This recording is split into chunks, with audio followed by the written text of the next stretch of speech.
नमस्कार, मी फराह खान. तुम्ही पाहताय न्यूज 18 लोकमत आणि दुपारचे 12 वाजायला आलेले आहेत. आत्ताच्या घडीच्या सगळ्यात मोठ्या आणि महत्त्वाच्या बातम्या आपण बघणार आहोत. सुरुवातीला एक ब्रेकिंग न्यूज आहे.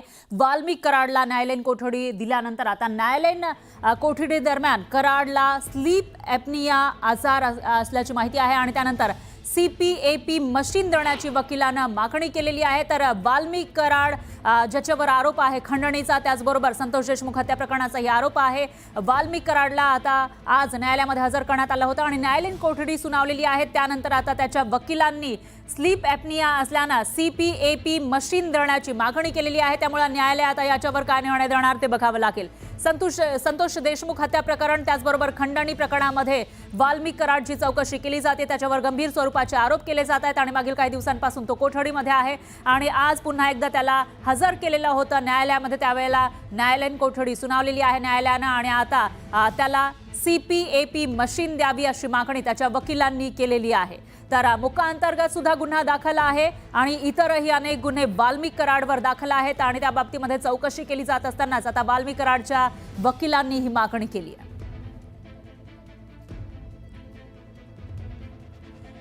आणि या सगळ्या प्रकरणावर बोलण्यासाठी मनोज जरांगे पाटील हे आपले प्रतिनिधी रवी जयस्वाल यांच्या सोबत आहेत. थेट जाऊया त्या ठिकाणी. काय म्हणतायत मनोज जरांगे पाटील ते बघूयात.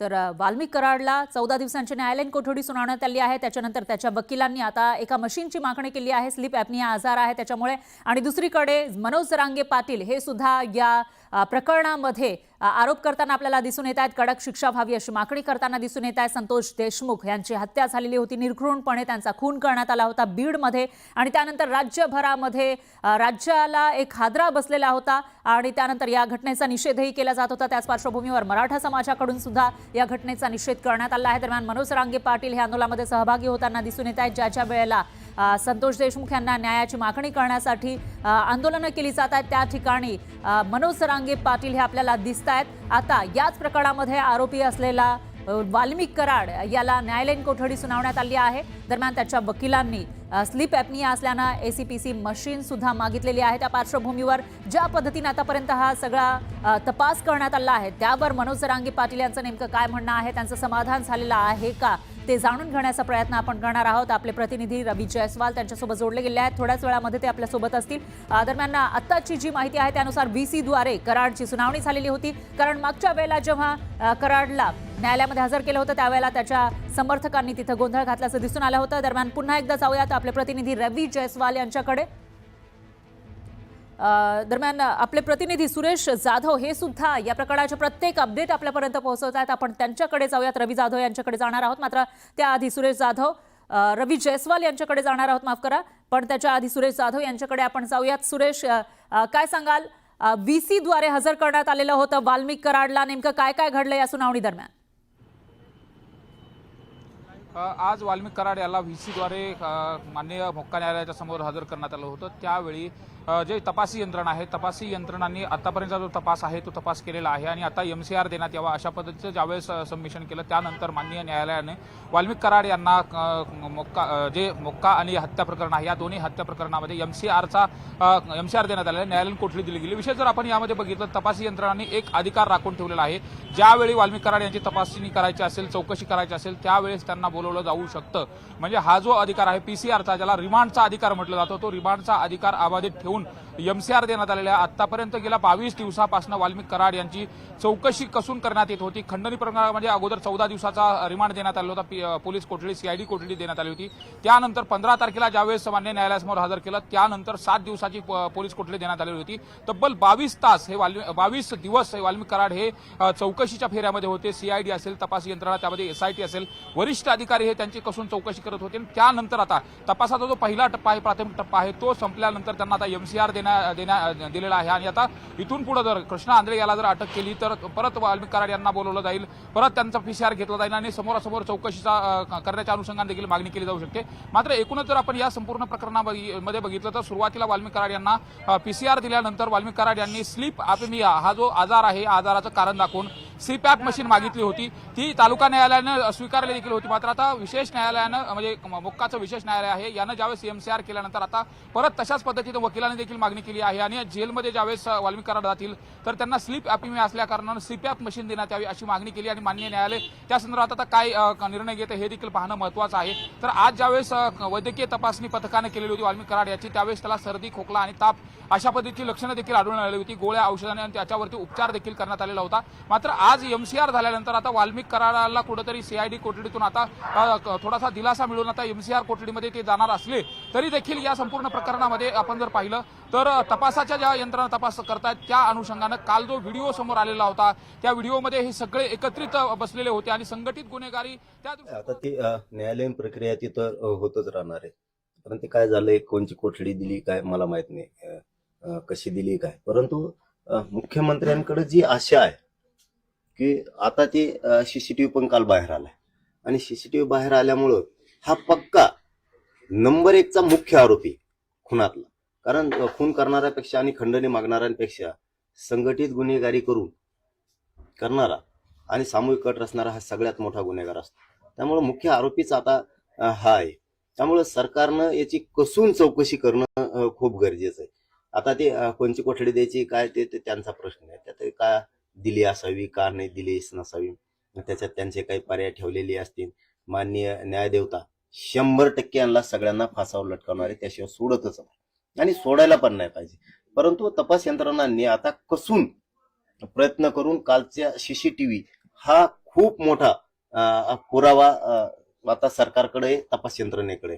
त्यामुळं खंडणीतले आणि खुनातले हे आरोपी एक असल्यामुळे 302 लावून यांना सगळ्यांना मोका लावून 120 खाली सगळे घेऊन यांना कायमची सडत आता ठेवलं पाहिजे, यांची माती झाली पाहिजे. इथपर्यंत मात्र सरकारनं काम करावं. ज्यावेळेस खंडणीतले आणि खुनातले आरोपी फरार होते त्यावेळेस हे कोणत्या मंत्र्यांना बोलले, सरकारमधल्या कोणाला बोलले, यांना कोणी पाठीशी घातलं, कोणी साथ दिली, ते सुद्धा आरोपी झाले पाहिजेत. कोण मंत्री ते सुद्धा याच्यात घेतले पाहिजे. कारण एक जण काय सरकार चालवत नाही फडणवीस साहेबांचं, म्हणून त्यांनी कोणाची कदर करता कामा नये. कारण जनता एवढी येडी नाही. आता एवढे पुरावे असून जर तुम्ही सरकार म्हणून किंवा सरकारमधले मंत्री म्हणून आरोपींना जर पाठीशी घालणार असले तर याची किंमत सरकारला मोजावी लागणार आहे. राज्य बंद आम्हाला पाडावं लागणार आहे, नाविलाज होईल आमचा. खंडणीतला आणि खुनातला एकही आरोपी सुटता कामा नये हे सरकारला, मुख्यमंत्र्यांना जाहीरपणाने विशेष करून सांगतो. एकही सुटता कामा नये. यातला एक जर सुटला ना तर देशमुख कुटुंबांच्या जीवाला धोका आहे. सगळ्या ते मारून टाकू शकतात कुटुंबाला, म्हणून यातला एकही सुटता कामा नये. तुम्हाला पुरावे पाहिजेत किती. त्याच्यामुळे याला ना सरकारनं पूर्णपणानं आता सडविलंच पाहिजे. याला फाशी शिक्षा सगळ्यांना झालीच पाहिजे आणि याचा पाठीराखा झाला पाहिजे. ते 2 पोलीस सुद्धा, कोण तो पाटील आहे कोण महाजन आहे, याला सुद्धा सहआरोपी केलं पाहिजे. याला आरोपींना मधल्या काळात कोणी सांभाळलं ते सुद्धा सहआरोपी झाले पाहिजे.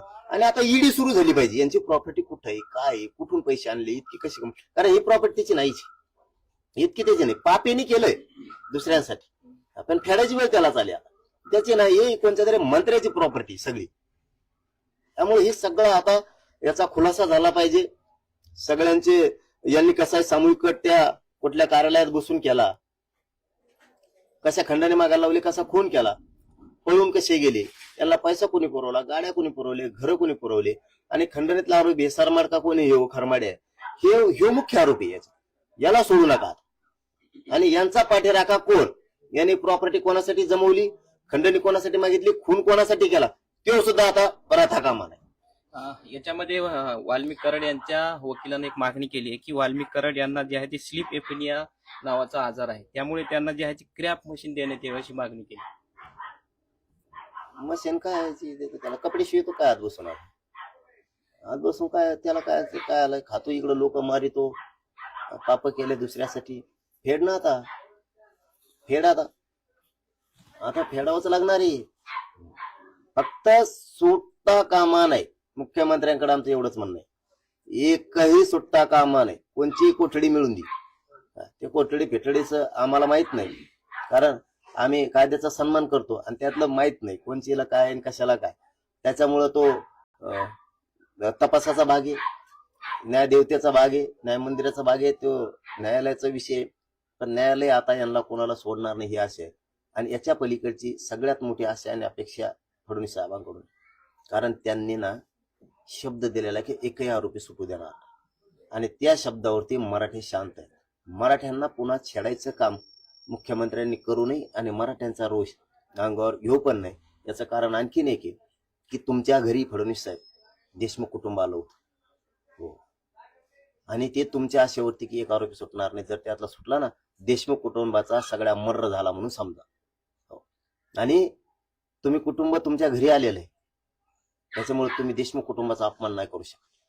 तुम्ही बोलून घेऊन जर अपमान केला, एवढ्या मोठ्या मराठा समाजाचा जर अपमान केला, तर त्याचे फळ तुम्हाला बघावं लागणार. आणि आम्हाला आशा आहे की मुख्यमंत्री 100% यात मंत्री जरी असला त्यांच्या सरकारमधला आणि पुरी साखळी काढणार, ही अशा अपेक्षा आहे ती 100% पूर्ण करणार, सगळ्याला फासावर नेणार. न्यायालयीन कोठडीची शिक्षा सुनावली, याचा अर्थ जामिनीचा जो आहे मार्ग तो मोकळा होईल असं वाटतं तुम्हाला? असलेलं मग जामीन आहे, फेमीन न्याय देवता कसं काय जामीन देईल? जामीन एवढी सोपी गोष्ट आहे का? मोक्यात ही 302 मध्ये बी येऊ. आता मुख्य आरोपी करणं तपास यंत्रणेनं गरजेचं येतो. गृहमंत्र्यांनी सुद्धा त्याला 302 मध्ये घेऊन आता मुख्य आरोपी त्याला करणं गरजेचं आहे. आणि जामीन फिमीन होत नसते. सरकारवरचा विश्वास उडून जाईल. एवढे पुरावे असून देशमुख कुटुंबाचा मर्डर होऊ शकतो. दिवाल धोका आहे त्यांच्या, एक बी आरोपी सुटला त्यातला तरी. त्यामुळं सरकार सोडित नसतं त्यांना. आता सरकारने जर सोडलं ना, एवढे पुरावे असून, मग सरकारचं संपलं. राज्य बंद केलं मग मुख्यमंत्र्याला कचका कळत मराठ्यांचा रोष काय असतो.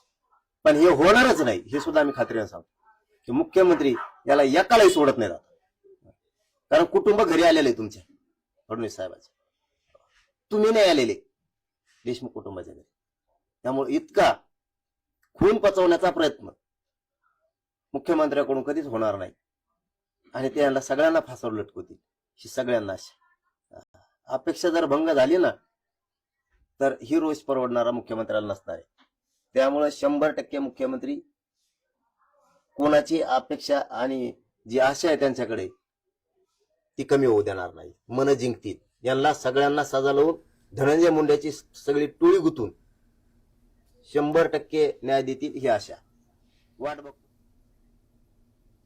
तर संतोष देशमुख हत्या प्रकरणातील सर्व आरोपींना कडक शिक्षा करा अशी मागणी मनोज जरांगे पाटील करताना दिसून येतात. दरम्यान एकीकडे 29 नोव्हेंबर 2024ला बीडमध्ये विष्णू चाटेच्या ऑफिसमध्ये त्या कटामधले सर्व आरोपी जमल्याचं सीसीटीव्ही मधून उघड झालं आहे. त्यानंतर आता नव्या चर्चांना उधाण आलंय. संतोष देशमुख हत्या प्रकरण आणि खंडणी प्रकरणामध्ये आरोपींच्या सोबत सीसीटीव्ही फुटेजमध्ये दिसणारे PSI राजेश पाटील हे निलंबित आहेत. पण वाल्मिक कराड आणि सुदर्शन घुले या गँग सोबत राजेश पाटील यांचे काय संबंध याविषयी सवाल विचारले जात आहेत. संतोष देशमुख खंडणी प्रकरणामध्ये राजेश पाटील यांना सह आरोपी करा अशी मागणी सुद्धा केली जाते. तर नोव्हेंबरमध्ये तो कट शिजलेला होता. डिसेंबरमध्ये संतोष देशमुख यांची हत्या झालेली होती आणि त्याच्या आधी 29 नोव्हेंबर 2024ला बीडमध्ये विष्णू चाटेच्या ऑफिसमध्ये त्यामधले सर्व आरोपी जमलेले होते आणि त्यांच्या सोबत PSI पाटील सुद्धा होते. ते जरी निलंबित असले तरी सुद्धा त्यांचा या गँग सोबत काय संबंध आहे असा सवाल विचारला जातो आणि त्याचबरोबर त्यांना सह आरोपी करण्याची मागणीही केली जाते.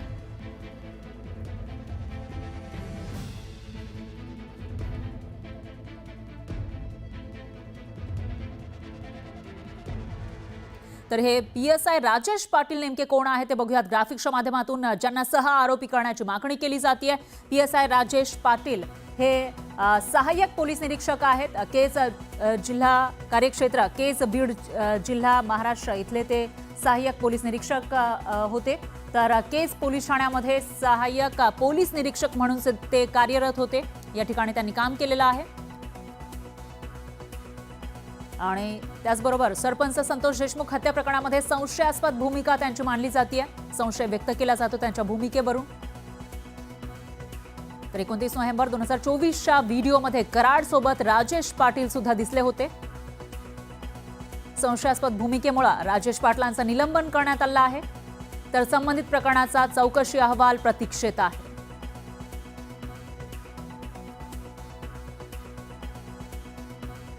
राजेश पाटील ज्यांना सह आरोपी करण्याची मागणी केली जाते संतोष देशमुख हत्या प्रकरणामध्ये ते नेमके कोण आहे, त्यांचा बॅकग्राऊंड काय आहे, घटनाक्रम काय आहे ते आपण बघितलंय.